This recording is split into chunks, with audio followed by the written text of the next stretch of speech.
یہاں تک کہ توزین نے باری باری اپنی خالہ زاد بہن رفادہ اور اپنی ماں بروزہ کی طرف دیکھا، پھر وہ کس قدر پرسکون انداز میں انہیں مخاطب کرتے ہوئے کہہ رہی تھی، ہر شخص کا باطن تو اللہ پاک ہی جانتا ہے، لیکن بظاہر یہ لوگ اچھے ہیں۔ سلطان برق اروق کا یہ سالار نام جس کا ہمیں ایاز بن سیف الدین بتایا گیا ہے، اس کا سلوک بھی ہمارے ساتھ اچھا ہے۔ اماں اور رفادہ میری بہن، میں سمجھتی ہوں ہم خوش قسمت ہیں کہ ہمیں ایسے لوگ کے ہاں پناہ مل رہی ہے، ورنہ حسن بن سبا کے متعلق عجیب عجیب سی باتیں ہم نے پہلے بھی سن رکھی تھی۔ ہمیں اب اس عملی کا تجربہ بھی ہو گیا ہے کہ مجھے فکر صرف یہ ہے کہ سلطان برق اروق کا یہ لشکر، یہ سالار ایاز بن سیف الدین ہمیں کہاں رکھتا ہے، جس جگہ پناہ دیتا ہے وہ ہمارے لیے محفوظ بھی ہے کہ نہیں۔ یہاں تک کہنے کے بعد خوبصورت توزین جب خاموش ہوئی، تب اس کی ماں بروزہ بول اٹھی، بیٹا ہمیں شبہات میں نہیں پڑنا چاہیے، خداوند قدوس اس کی معاونت کرتے ہیں اور یہ مذہب کے لحاظ سے مسلمان ہمارے بہت قریب ہیں۔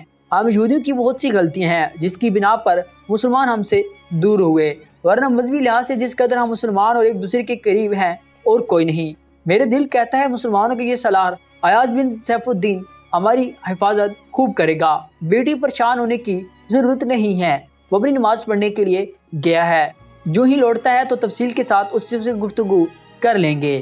توزین کی ماں بروزہ جب خاموش ہوئی، تب رفادہ بول اٹھی اور توزین کی طرف دیکھتے ہوئے کہنے لگی، توزین میری بہن، خالہ ٹھیک کہتی ہیں، ہم ایک بڑی پریشانی سے چھٹکارا حاصل کر چکے ہیں۔ جیسا کہ نبات نے تہ خانے میں بتایا تھا کہ ان علاقوں میں عبداللہ بن سبا کی فدائی شکاریوں کی طرح ہمیں تلاش کرتے پھر رہی ہیں۔ ان ظالموں نے ہمارے سارے عزیز و اقارب کو موت کے گھاٹ اتار دیا ہے، بلکہ کاروان کی اکثریت اپنی جانوں سے ہاتھ دھو بیٹھی ہے۔ اس وقت ہم امیر ایاز بن سیف الدین کے لشکر میں ہیں، تو یوں جانو یہ ہماری خوش قسمتی ہے۔ یہاں تک کہتے کہتے رفادہ کو رک جانا پڑا، اس لیے کہ دروازے پر دو اشخاص نمودار ہوئے، دونوں لشکری تھے۔ ایک تھا جس نے تشت اٹھائے ہوئے تھا، وہ آگے تھا۔ دروازے پر آ کر دونوں رکے، پھر دھیمے سے لہجے میں تشت اٹھانے والے کی آواز سنائی دی، کیا ہم اندر آ سکتے ہیں؟ ہم آپ لوگوں کا کھانا لے کر آئے ہیں۔ بروزہ نے بڑے غور سے ان کی طرف دیکھا، پھر کہنے لگی، بیٹی اندر آ جاؤ، تمہاری حیثیت میری بیٹوں کی سی ہے۔ اس پر وہ دونوں اندر آئے، کھانے کا تشت اور پانی کے برتن انہوں نے وہاں رکھ دیے۔ جب وہ لوٹنے لگے تب بروزہ نے انہیں مخاطب کیا، بچوں پہلے یہ تو بتاؤ کہ تمہارا سالار ایاز بن سیف الدین کھانا کھا چکے ہیں؟ اس پر وہ لشکری مڑا اور کہنے لگا، یہ 4 افراد کا کھانا ہے، 3 آپ اور ایک ہمارے سالار، اگر کھانا کم ہوا تو اور لایا جا سکتا ہے۔ بروزہ نے ایک نگاہ تشت پر ڈالی جس پر باریک جالی دار کپڑا ڈالا گیا تھا اور کھانے کی چیزوں کو دیکھتے ہوئے مسکرائی اور کہنے لگی، نہیں بیٹے، اس کی ضرورت پیش نہیں آئے گی، بلکہ یہ چیزیں بھی زیادہ ہیں۔ اس کے ساتھ ہی دونوں وہاں سے نکل گئے تھے۔ ان کی جانے کے بعد جب بروزہ نے باری باری توزین اور رفادہ کی طرف دیکھا، پھر کہنے لگی، میں جانتی ہوں تم دونوں کو بھوک لگی ہوگی، میری بچیوں، کیا ایسا اچھا نہیں ہے کہ مسلمانوں کا سالار لوٹے تو اس کے ساتھ ہی ہم کھانا کھائیں، کیونکہ اس میں اس کا کھانا شامل ہے۔ بروزہ جب خاموش ہوئی تب مسکراتے ہوئے توزین کہنے لگی، اماں اگر آپ نہ بھی کہتی تبھی مسلمانوں کے سالار ایاز بن سیف الدین کے آنے سے پہلے ہم کھانا شروع نہ کرتی۔ لہٰذا تینوں خاموشی سے انتظار کرنے لگی تھی۔ تھوڑی دیر بعد ایاز بن سیف الدین خیمے میں داخل ہوا۔ اس نے جب کھانے کا تشت کپڑے سے ڈھکا ہوا دیکھا تو کچھ دیر تک اس کی نگاہیں تشت پر جم گئیں، پھر بروزہ کی طرف دیکھتے ہوئے وہ کہنے لگا، محترمہ خاتون، کیا آپ اور آپ کی بیٹیوں نے کھانا نہیں کھایا؟ جواب میں بروزہ بولی اور کہنے لگی، یہ 4 آدمیوں کا کھانا ہے، مسلمانوں کے سالار اس میں آپ کا کھانا ہے، اگر ہم کھا لیتی اور آپ کے لیے رکھ دیتی پھر میں سمجھتی ہوں یہ خیانت تھی، ہم آپ ہی کا واپسی کا انتظار کر رہی تھی۔ ایاز بن سیف الدین اپنی جگہ پر کھڑا رہا اور کہنے لگا، آپ تینوں آرام سے بیٹھ کر کھائیے، میں کھانا اور منگوا کر ساتھ والے خیمے میں کھا لیتا ہوں، آپ کو پریشان ہونے کی ضرورت نہیں ہے۔ کھانا لانے والا سمجھا نہیں ہے، وہ 4 آدمیوں کا کھانا یہاں رکھ گیا ہے۔ ایاز بن سیف الدین مزید کچھ کہنا چاہتا تھا کہ بروزہ نے اسے مخاطب کیا، بیٹے تمہاری حیثیت میرے بیٹے کی سی ہے، یہیں بیٹھ جاؤ، ساتھ بیٹھ کر کھا لو، اس کے علاوہ ایک اور موضوع پر ہم تم سے گفتگو بھی کرنا چاہتی ہیں۔ ایاز بن سیف الدین ان تینوں کے سامنے بیٹھ گیا۔ پہلے انہوں نے مل کر کھانا کھایا۔ کھانا کھانے کے بعد توزین اور رفادہ نے برتن اٹھا کر ایک طرف رکھ دیے، پھر بروزہ کی طرف دیکھتے ہوئے ایاز بولا اور کہنے لگا، اب بولیں آپ کیا کہنا چاہتی ہیں؟ بروزہ بولی، کہنے لگی، بیٹا کیا تمہارا نام ایاز بن سیف الدین ہے؟ آج ایاز مسکرایا اور کہنے لگا، میرا نام ایاز ہے، سیف الدین میرے باپ کا نام تھا، وہ فوت ہو چکے ہیں۔ زیادہ تر لوگ مجھے ایاز بن سیف الدین کہتے ہیں، حالانکہ صحیح ایاز ہے۔ بہرحال لوگ جس نام سے بھی پکاریں میں نے کبھی محسوس نہیں کیا، نہ ہی اس پر غور کیا ہے۔ ایاز بن سیف الدین جب خاموش ہوا تب برزہ بولی اور کہنے لگی، بیٹا تمہارا باپ اپنی طبی موت مرایا یا کسی جنگ میں کام آیا؟ بروزہ کے ان الفاظ پر ایاز اداس اور افسردہ ہو گیا تھا۔ کچھ دیر خاموش رہا۔ اس کی یہ حالت دیکھتے ہوئے توزین بولی اور ایاز کو مخاطب کر کے کہنے لگی، شاید ایسا سوال کر کے میری ماں نے آپ کی دل چکنی کی ہے۔ اگر ایسا ہے تو ہم تینوں۔ توزین اپنی بات مکمل نہ کر سکی اس لیے کہ ایاز بول اٹھا، ایسی کوئی بات نہیں ہے، دراصل میرے باپ سیف الدین طبی موت نہیں مرے، انہیں حسن بن صباح کے ایک فدائی نے موت کی کاٹ اتارا تھا، اور جس نے موت کی کاٹ اتارا تھا میں بھی اس کی تلاش میں نکلا اور اسے تلاش کر کے اس کا سر کاٹ دیا، اپنے اور اپنے باپ کا انتقام لیا۔ بیٹے میرا دوسرا سوال یہ ہے کہ اب جب کہ تم نے ہمیں پناہ دے دی ہے تم ہمیں کہاں رکھو گے؟ بروزہ نے پھر ایاز کی طرف دیکھتے ہوئے پوچھ لیا تھا۔ جواب میں ایاز بن سیف الدین نے کچھ سوچا پھر کہنے لگا، فی الحال تو میں آپ تینوں کو رہ شہر میں رکھوں گا۔ رہ شہر میں ہی میری آبائی حویلی ہے، اس کے اندر آپ تینوں اپنی سکون کی زندگی گزار سکتی ہیں۔ ان دونوں چونکہ سلطان ملک شاہ سلجوقی کے مرنے کے بعد ان کے بیٹوں کے درمیان ایک کشمکش اور خانہ جنگی شروع ہوئی ہے، لہٰذا مجھے اکثر ایک شہر سے دوسرے شہر اور وہاں سے تیسرے شہر کی طرف اپنے لشکر کے ساتھ کوچ کرنا پڑتا ہے، اور بہت کم وقت ملتا ہے کہ میں رہ شہر کی طرف جا سکوں۔ گزشتہ کئی ماہ سے رہ شہر میں اپنی حویلی کی طرف گیا ہی نہیں ہوں۔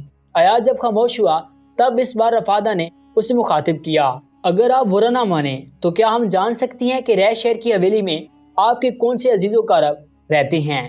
جواب میں رفادہ کی طرف دیکھے بغیر ایاز بن سیف الدین نے کہنا شروع کیا، دراصل ہمارے گھر کے 5 ہی افراد تھے، ایک میں میرا باپ، میری ماں، میری دادی اور دادا۔ میری ماں اس وقت فوت ہو گئی تھی جب میں لڑکپن ہی میں تھا۔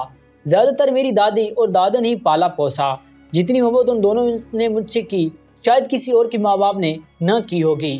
پھر میرا باپ بھی مارا گیا۔ اب اس دنیا میں صرف میری دادی اور دادا ہیں جو اس حویلی میں رہتے ہیں، اور اس حویلی کے اندر ہمارا ایک پرانا ملازم بھی تھا جو فوت ہو چکا ہے۔ اس وقت بس 2 افراد حویلی میں رہتے ہیں۔ حویلی کافی بڑی ہے، یہ حویلی میرے دادا نے ہی تعمیر کرائی تھی۔ اس کے اندر کئی تہہ خانے بھی رکھوائے ہیں۔ میرے دادا کا نام نظام الدین اور دادی کا نام ایسا رب ہے۔ میں آپ تینوں کو یقین دلاتا ہوں کہ وہ دونوں آپ تینوں کو دیکھ کر بے حد خوش ہوں گے اور آپ کے وہاں رہنے پر بے پناہ خوشی اور طمانینت کا اظہار کریں گے۔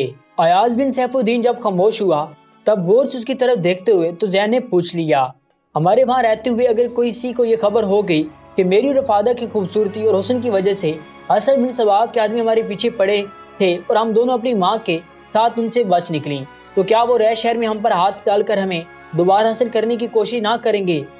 جواب دینے سے پہلے ایاز بن سیف الدین کچھ سوچا پھر مسکراتے ہوئے کہنے لگا، ایسا نہیں ہوگا۔ دراصل ان حویلیوں کی حفاظت کا بھی سامان ہے، اس لیے کہ ہمارے سلطان برقع رخ کی ماں بھی وہیں قیام رکھتی ہیں، اور میری حویلی کے ساتھ جو حویلی ہے وہی حویلی سلطان برقع رخ کی ہے، اس میں ان کی ماں اپنے محافظوں کے ساتھ ٹھہری ہوئی ہیں، لہٰذا میری سلطان کی حویلی آس پاس جتنی حویلی ہیں ان کی طرف بھی کوئی اس قسم کا آدمی نہیں جا سکتا جو ان حویلیوں کے مکینوں کے لیے خطرے کا باعث ہو۔ ایاز بن سیف الدین یہیں تک کہہ پایا تھا کہ اس کا ایک لشکری خیمے کے دروازے پر نمودار ہوا اور ایاز بن سیف الدین کو مخاطب کر کے کہنے لگا، امیر آپ کی ہدایت کے مطابق نیا خیمہ نصب کر دیا گیا ہے۔ یہ الفاظ سن کر ایاز اپنی جگہ پہ اٹھ کھڑا ہوا اور پھر وہ تینوں ان کی طرف دیکھے بغیر کہنے لگا، آپ تینوں میرے ساتھ آئیے، آپ کے لیے خیمہ نصب کر دیا گیا ہے، اس میں آپ نے شب بسر کرنی ہے اور آرام کرنا ہے۔ اس کے ساتھ ہی ایاز خیمے سے نکلا۔